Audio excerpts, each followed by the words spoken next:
அப்ப எப்படி எடுக்கிறது? வணக்கம் நேர்களே. நேர்களே, வீரக்கலை அப்படின்னாலே ஒரு முரட்டுத்தனமான விளையாட்டு அப்படின்னு நம்ம நாட்டில் பதிவிச்சிட்டாங்க. கிடையாது.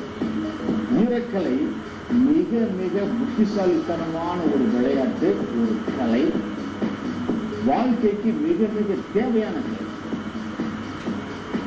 ஆரோக்கியம் இருக்கு. இப்ப நீங்க வரைக்கும் ஆரோக்கியம் பார்த்தீங்க, கை கால்களை முறையாக அசைத்து உடம்புக்கு எப்படி சக்தியை டெவலப் பண்றது பார்த்தீங்க, அப்சர்வேஷன் டெவலப்மெண்ட் பார்த்தீங்க. இப்ப நீங்க பார்க்க போறது சமயோக புத்தியை வளர்ப்பது எப்படி, அதற்கு என்ன பயிற்சி இருக்குன்னு நீங்க பார்க்க போறீங்க. பாருங்க, 2 மாணவர்கள் ஃபைட் பிராக்டிஸ் பண்ணுவாங்க. நல்லா பண்ணுவாங்க. எப்படி பண்ணாங்க பாருங்க. ஆபத்து இல்லாமல் அழகாக ஒருத்தரை ஒருத்தர் தனது கைகால்களை கொடுத்து அவர்களது சமயோக புத்தியை டெவலப் பண்ண போறாங்க. பாருங்க. ரெடி? 3 நிமிட அறிவை தெளிவாக்கும் சண்டை பயிற்சி. ஆரம்பி.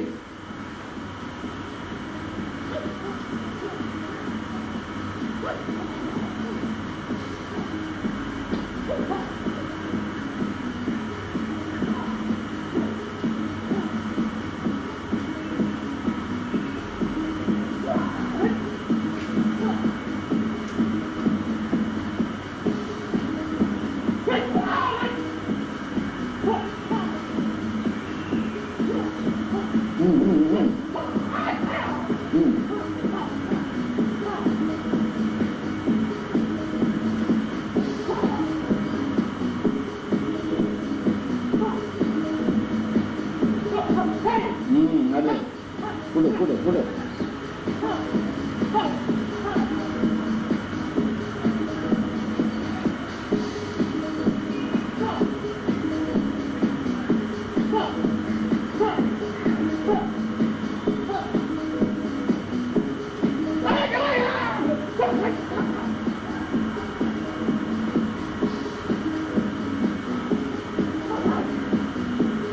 நிறுத்து. அவனை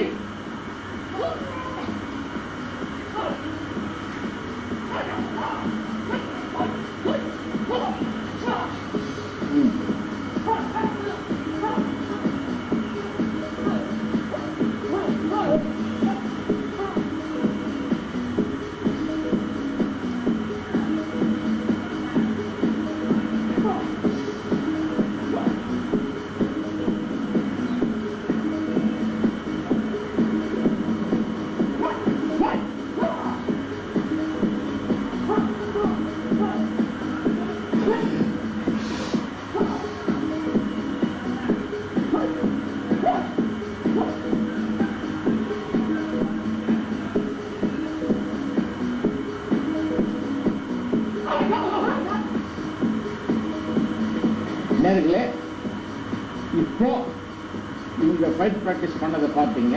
இந்த ஃபைட் பிராக்டிஸ்ல என்ன நாலேஜ் இருக்குன்னா, அவங்களோட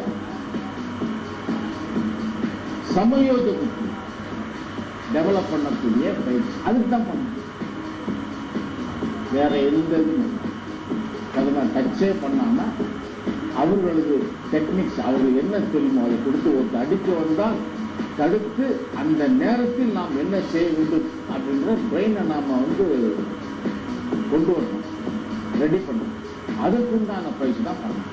இந்த மாதிரி வீரக்கலையில நாலேஜ் உள்ள பயிற்சி பகுதி பகுதியாக அழகாக நிறைய இருக்கு. அப்சர்வேஷன் டெவலப்மெண்ட்லேயே நிறைய இருக்கு. இந்த சமயோக பயிற்சியிலையும் நிறைய வித்தியாசமான பயிற்சி முறைகள் நிறைய இருக்கு. அதைத்தான் நாங்கள் எந்தெந்த பயிற்சிகள் எப்படி எப்படி இருக்குதுன்றத இந்த நிகழ்ச்சி மூலம் நாங்கள் உங்களுக்கு செய்து காட்டுகிறோம். சரிங்க, அடுத்த நிகழ்ச்சியில் வேறு ஒரு பயிற்சியோடு நான் உங்களை சந்திக்கிறேன். அதுவரை நன்றி.